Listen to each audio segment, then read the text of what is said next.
Good morning and happy Thanksgiving. You're not going to see this on Thanksgiving, but today is Thanksgiving morning, and it's cold this morning. I'm out here kind of tootling around with this. We're smoking a turkey. It smells really good, and I'm just kind of messing around with this bale unroller.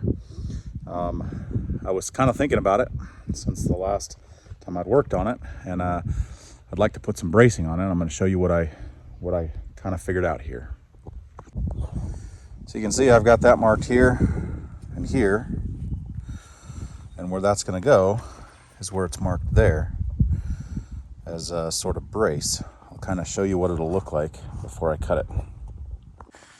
This is kind of the rough idea of what that'll look like. Obviously it'll be cut flush here and cut flush here, and then I'm going to weld that on there just to kind of give this corner a little bit of strength, because all the torque is going to be right here on this corner, on this weld, and then on these two pieces. And I'm going to do the same thing with that side over there. And also, I had a buddy of mine that I was talking to, and he made the suggestion after watching the first video on this hitch, rather than drill, let's see, there's a hole there and a hole there. Rather than drill those out, he made the suggestion of cleaning the tongue up really good, especially where all the holes are, and then just, you know, kind of getting it centered on there, because there's just a tiny little bit of play, and welding it there, welding it where these holes are, and then he called them stitch welds along the bottom there, rather than drilling. So that's something that I'm really considering doing. So I got the pieces cut. I think that's going to be pretty nice. It'll add a little bit of strength to these corners here, and that's kind of what I was hoping for. So there's this one here, and there's this one here. So all I got to do is clean this up and then get it welded on there, and then I think that's going to really add some strength to this to the corner on both sides. I was gonna do something similar to this over here, just cut a piece to go on the inside and weld it, but I just want to make sure that I have enough of this. And I had this 1/4 inch flat stock laying around, and I don't know what else I'd use it for, so I figure this is going to be the best thing to use it for. I wanted to show you also kind of my plan for the wheel. If you remember from the last video, when I had the hub all the way flush with this rail, the wheel was hitting the rail over here. So I think what I'm going to do is that's just a piece of a cutoff that I had right there, but it was the width that I needed. So I think what I'll do is I'll just cut a piece of this tubing here, probably 3 or 4 inches. I mean, this is only 1.5 inches. So if I did 3 inches and centered it on there, I think that'd be plenty good enough. And you can see that line there is the halfway mark on this one. So I'll have the whole surface area basically to weld on that. I'll put this wheel on so you can see what that looks like. Basically that's what it'll look like. It'll be a little bit just a little bit closer, because it's kind of hard to get in there, but inside of here those bearings aren't 100% seated yet. I haven't greased them or anything like that, so it will be just a scooch closer, but I'll have plenty of clearance there for the axle. Now I've got it at the end here right now, and like I said before, I'll probably move it up, 6 inches or so. And I actually did think about shortening this. This is 3.5 foot, this bar is, and I don't know if I need it that long. I thought about shortening it up. If you think about it, basically all the torque on this thing is going to be at the end of this, and the longer this bar is, the more pressure it's going to put over there and really on the whole thing. I don't know that it matters. My goal is to build this to where it'll hold, you know, the biggest round bale that I can get. Those bales are basically the size that we've been getting. I think they're a 4x4 or 4x4.5. So they'd fit in here no problem. My goal is that I want to be able to put a 5x6 round bale in this bale feeder. So it needs to be strong enough to be able to hold, you know, a 1,500 pound bale potentially, but also big enough to where the bale will fit. And so I didn't want to make that bar too short, but I also don't want to make it so long that that it ends up being more of a hindrance. And I certainly don't want to go through all the work to get this built and then find out that that bar was too long and have to tear it all apart to shorten that bar by 6 inches or a foot. So I'm still doing some figuring on that, whether I'm going to cut that frame bar down or if I'm going to leave it. This is where I've gotten these two braces welded on. Added I'm sure it's going to add a ton of strength. I also put another pass on there. Doesn't look great, but it looks better than it did before I put that second pass on. And then this one here, I think the welds look a lot better on this one. I started kind of going a little bit slower, and I think it turned out better, in my opinion, than the other side. I'll show you the other side here.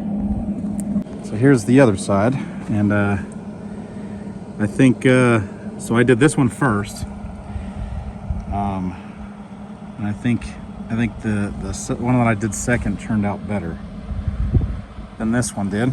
I was kind of hurrying a little bit, or not hurrying, but I just slowed myself down some, and I think it turned out better. This I got really clumpy on. I'm not sure what I had going on there. And then I also added a cap to this right here, just to, there was some undercutting and stuff like that. I just wanted to clean it up. It's cold, so I've been preheating stuff with the torch before I start welding on it, just to get it a little bit warmed up. So now what I'm gonna do is I'm gonna kind of get everything cleaned up here, and I'm gonna flip this thing over so that I can work on the axles or the hubs or whatever we want to call those. I can kind of get a plan for those, because those are going to go on the opposite side of this frame on both sides. I'm also going to do this weld up underneath it here on all four sides. So obviously I didn't get up there or there.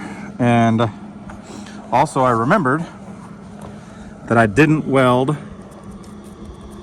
under there. So the bottom side of this on both sides needs to be welded as well. So I'm gonna try to get this thing turned over.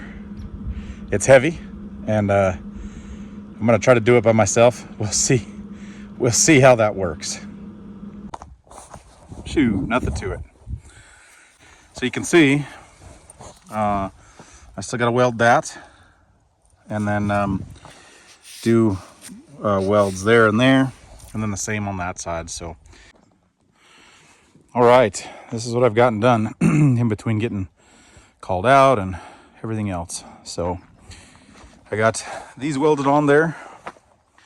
I got those spacers tacked in, and then the spindle and the hub are just connected with those clamps on both sides. I just wanted to see if I wanted to put them on the bottom like what I have it, or on the top. I think the bottom is going to work just fine. And then obviously this is just baling twined on there, so I haven't figured out what I'm going to do there. So It's not, definitely nothing is permanent, but I think it'll do what I need it to do, and I think the four-wheeler will pull it just fine. One thing that I do notice that I'll have to make sure that I'm being mindful of is if I back up too sharp or turn too sharp, the tongue will definitely get into that wheel. So as you can see, I've already got this one on, and it's spinning. I've got it welded on there. So that's where that back seal comes in. It's pretty good. I'm pleased with it. So this is what it looks like before that's on there. There's a little bit of slag up under there that I've got to get cleaned up, but I'm also thinking about, I don't know if I will or not, but I'm thinking about putting a little saddle over top of this and kind of welding it to here, and then here and here. I don't know if I will or not. I'll kind of see what it looks like whenever I get everything done. But all the weight for this whole thing is going to be on these welds here, on both sides. So now I'm gonna go ahead and get the hubs put on. I've got the spindles welded on. I'll show you that. And I got these hubs. So it's got a race on the inside there. And then it's got another race right there. And a 5x4 bolt pattern. It's actually a really cool set. So it's made by Rigid Hitch. I just ordered it on Amazon. And the reason why I think it's cool is it comes with 4 bearings. I'll show you here. So if you look, the ID is different. So the OD obviously is the same. They both fit into those races. But depending on what size spindle you have, it's got the ID for it. We're using the bigger one. My spindle's a little bit bigger, so we're using this bigger one here. And yeah, you can kind of see the difference. This one's a little bit bigger than this one is. So that's what we're using, is the bigger of the two. It also comes with 2 different hub seals, 2 different sizes. Again, the the OD outside diameter is the same of both of them, but it's the interior diameter. This one's smaller than this one, and this is the one that we need right here. So that's what we'll be using. I just thought that was really cool that it came with it. It also came with the cotter key, and then the hub, the cap, and then obviously the lug nuts that go on there. So I think it's pretty cool. Like I said, I ordered them on Amazon, and it's the Rigid Hitch brand. They're Chinese, but this is that's the model number. If you're interested, BSKF works with 1 inch and 1 1/16 straight spindles. Obviously, I've got the 1 1/16, and then it talks about what it has: 4 bearings, 2 grease seals, 5 lug nuts, and everything like that. And then it kind of gives instructions for installation. I am going to get these bearings packed here. So I've sprayed the inside of this hub out with some brake clean just to make sure there's no particles or anything like that in there. And I've already done the other one. I don't have any gloves. I don't know where my gloves are at, or I ran out, rather. I just haven't gotten new ones. So we're going to do this the really dirty way. And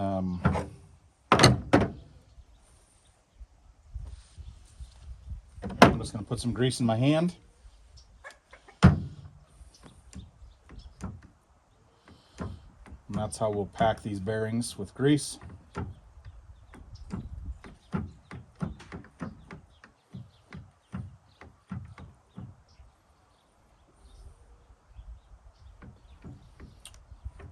going to try to just pack them both.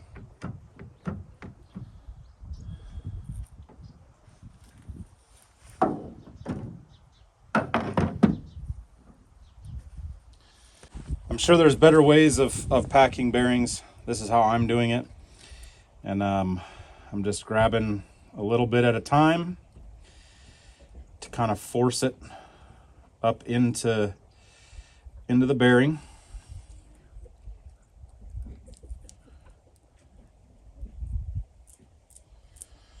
And when it kind of packs in the middle, I just kind of get it out. So you can see up inside of the bearing, oh, maybe you can see, up inside of the bearings in there, you can see grease. That's essentially what you're looking for. Just want to have grease all the way up to the top, and then you just rotate it and do the next section.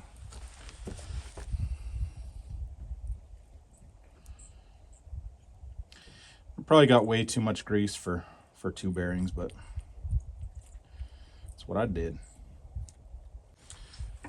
All right, so I've got grease all the way around there, and then I just kind of put a thin layer on the inside. Thin is a relative term when your hands look the way mine do right now. And on this one here, this is the rear, we'll just, I want to put some grease on the race as well.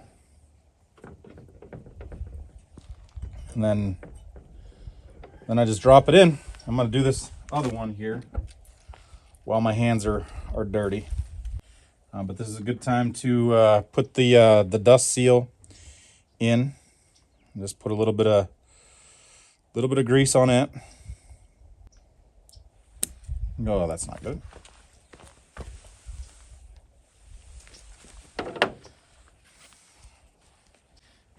When you're doing this, try real hard not to drop the dust cap.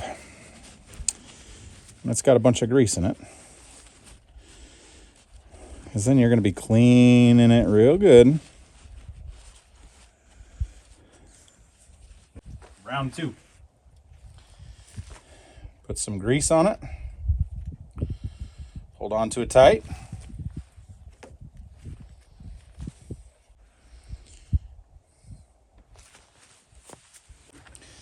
So it goes on there like that. Rubber mallet would be best. I don't have one, so I just got a piece of metal that'll go kind of all the way across, and I'm just tapping it.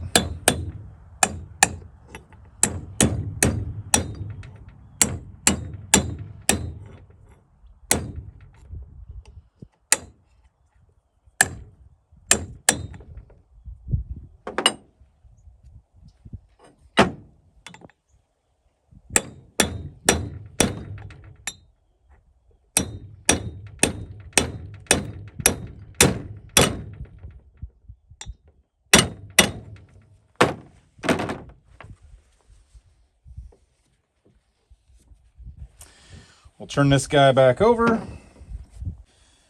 and we'll get just a little bit of grease on this race here.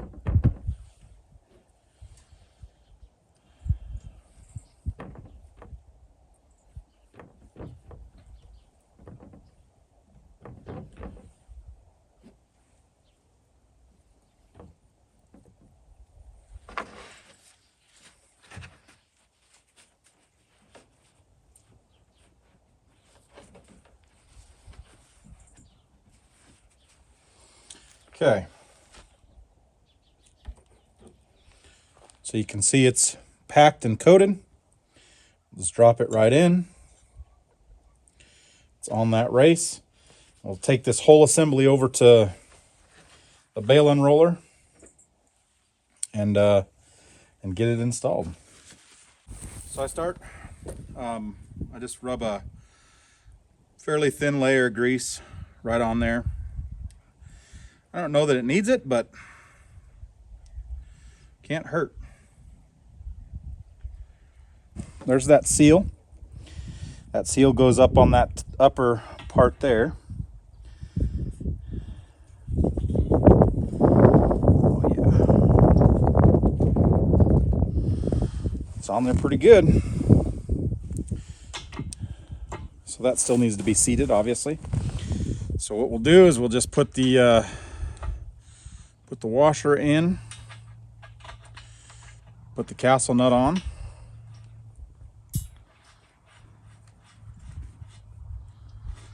and then it'll seat it in there.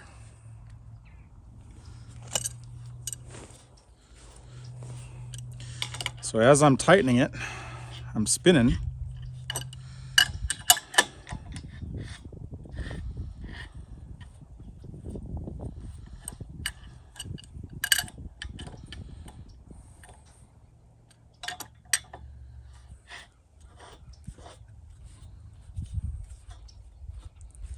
Just kind of feeling for resistance and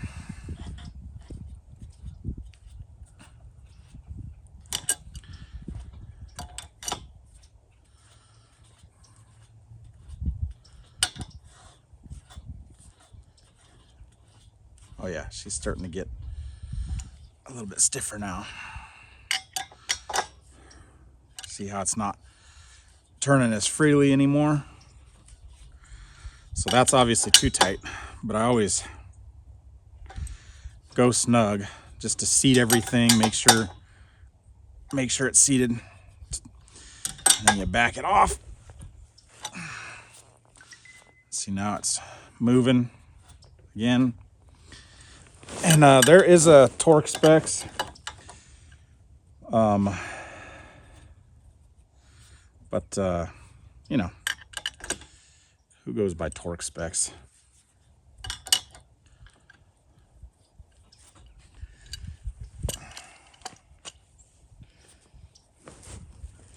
And we'll put that cotter key in there.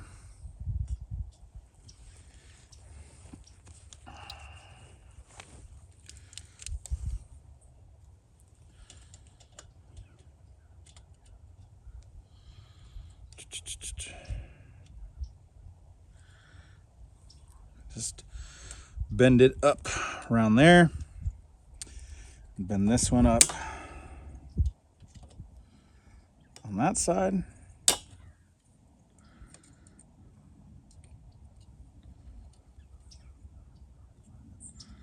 So that it's kind of tucked in.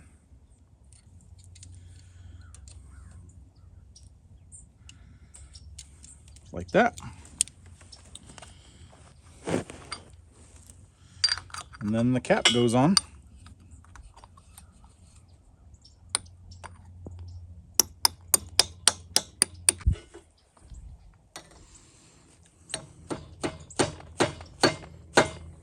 There we go.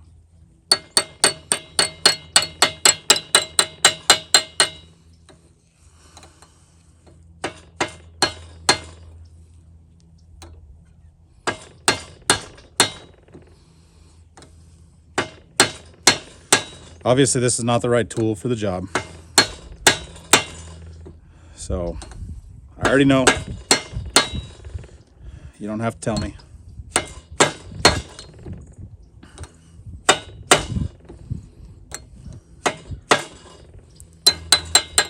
Bam! There we go. All right, it's time to get the wheel and the tire on. Again, I ordered these from Amazon. Had them set, shipped right to the door.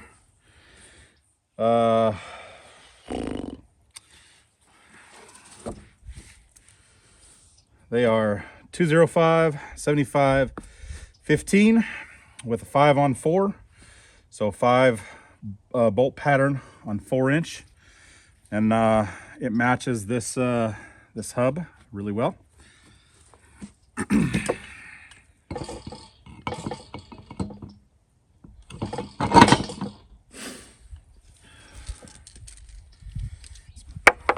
been sitting here for a while. That's why it's so dirty.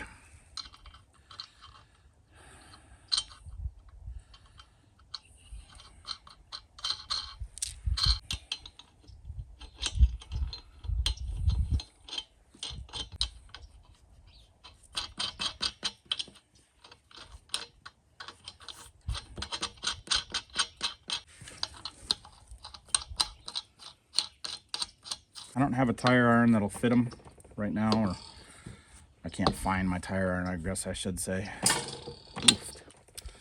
So I just got a 21 mil socket on there. I'm gonna get on this side so that I'm lifting up and not pushing down. I'm gonna get this thing off of these sawhorses, and let's take a look at it. So that's what it looks like. I still haven't gotten that attached, obviously, so I've got it clamped on there, but it's pretty solid. It looks pretty good. The wheels are spaced off of the frame rail pretty good. So I'm just gonna pull it around the yard here real quick, and Jamie's gonna videotape me, or video it, I should say, to see how it looks.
Seems like it pulls pretty good.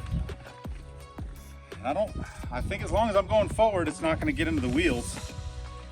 But obviously backing up, if you jackknife, it'll get into those wheels. But pretty easy to back up, and it's exciting. I'm excited. I'll be excited to get it done and put it to use. And I'm glad I put the spindles on the spindle on the bottom. I think it keeps it pretty level. What do you think, babe? I agree. Perfect.